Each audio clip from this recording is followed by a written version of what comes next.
إنا لله وإنا إليه راجعون. وحمان تلاصي بروفيسور حلبان محمد برقد ميغان oo maalintii shalayaad ku geeriyooday magaalada Boorama isagoo ka mid ahaa xildhibaanada baarlamaanka Soomaaliland. Marxuumka ayaa waxa uu ku dhashay magaalada Boorama sanadii 1947 waxaana aas qaran loogu sameeyay magaalada Boorama. Aaskan qaran ayaa waxa ka soo qayb galay mas'uuliyiinta golayaasha wakiilada guurtida wasiirada maamulka gobolka laamaha dawladda ee gobolka Awdal maamulka degmada Boorama oo ay weheliyaan golaha deegaanka salaadiin uqaal waxgarad aqoonyahan maamulada jaamacadda Camuud iyo dhammaanba qaybaha bulshada ee kala duwan. waxaanay dhammaantood mas'uuliyiintaasi ay ku dheeraadeen taariikhda marxuum Maxamed Barqad Miigane asana u diray eheladii iyo qaraabadii uu ka baxay dhammaanba reer Somaliland oo badu ahaa bare aqooneed. hadaladoodina waxaa ka mid ahaa inna lillahi wa inna ilayhi raaji'uun. waxaan taxsi culus u dirayaa inta ehelka u ah xildhibaankii aynu maanta jinaasada ku tukanay محمد برقد ميغان بروفيسوركي إلهي نحريص جناها كورابيه إهلدي حاسكي أبدكي وكتغي waxaan kaloo taxsi xooga u dirayaa inta ehelka waa aqoonta inta cuskata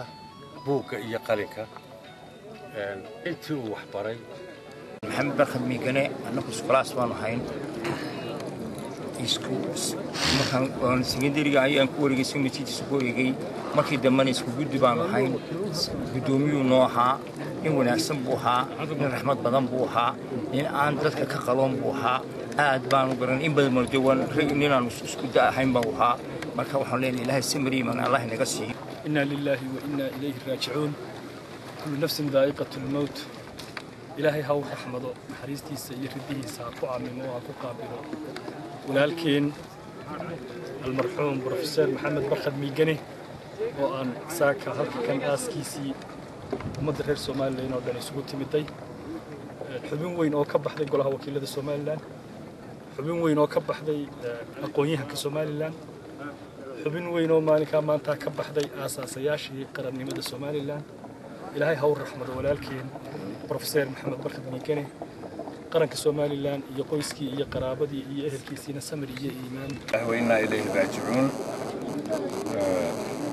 kebigan taaba inoo wada dambaysa safarun baynu ku jirnaa safarkun buu inooga horreeyay nin koobay waxbarasho iyo horumar iyo siyaasad oo inta dee waa la tabi dabcan laakiin waa dastuurkii ilaahay inoo dhigay waa sunnihii laynoo sheegay waa sharcigii ilaahay inaynu iska wada daba tegayno oo cid xaraysa aanay jirin إنا لله وإنا إليه راجعون. ضلنا بعض الجامعات هرقيسة أرديدي معهم كبير واحد يدارين محدنا لكن واحد لما أنت أنا ولا هاي سطح وحنو بنا ولكن إلهي دمبي إسحاق أفو إلهي جنة هكي سبدي من الله كسي غيركي قويسكي يدمانا نقدم. إنا لله وإنا إليه راجعون. مرحومك محمد برقد ميغاني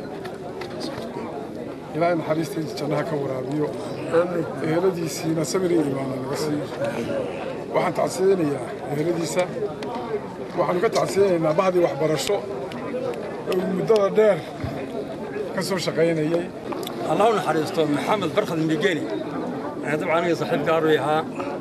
مدة دير محكومة جنة كلها وكيلها اسمه كرسي بانو هين محمد برقد ميغاني لبو قبصدي وتوعها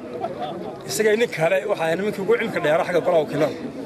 22 ama 23 bay ahaayeen 23 bay ku jireen golaha isaga cilmi jir riigu ugu cilmi dheeraha waxaan koobsaday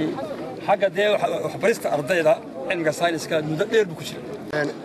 xildhibaan maxamed miigane الله نحرسته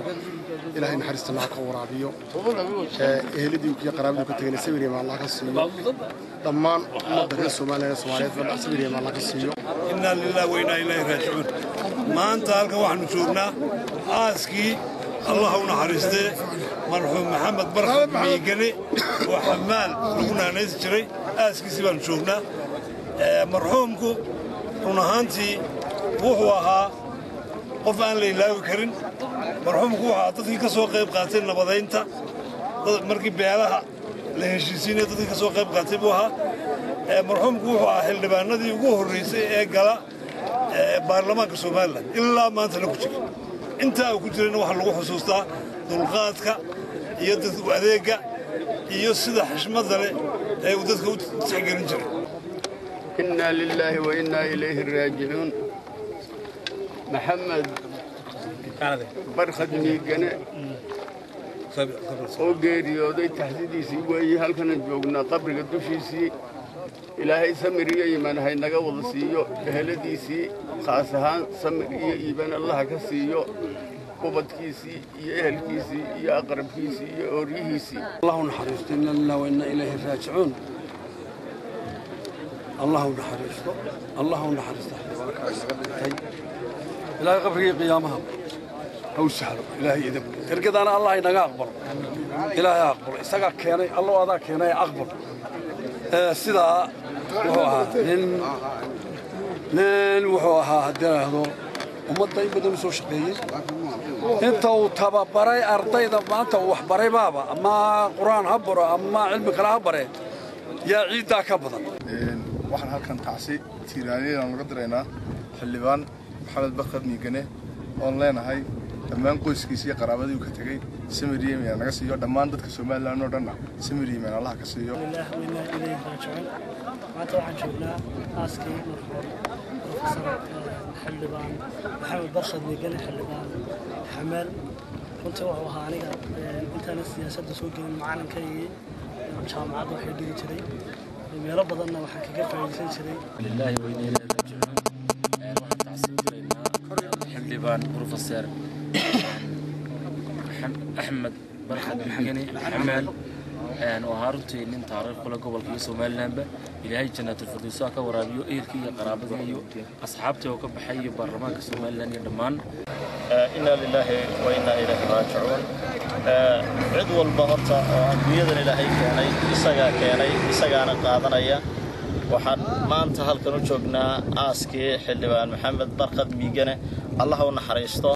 الله ونحرسته مرحومك waxa uu ifka kaga tagay laba xaas iyo 12 caruur ah Cabdinaasir Ali Ile shabakada wararka lagu hayo online magaalada Boorama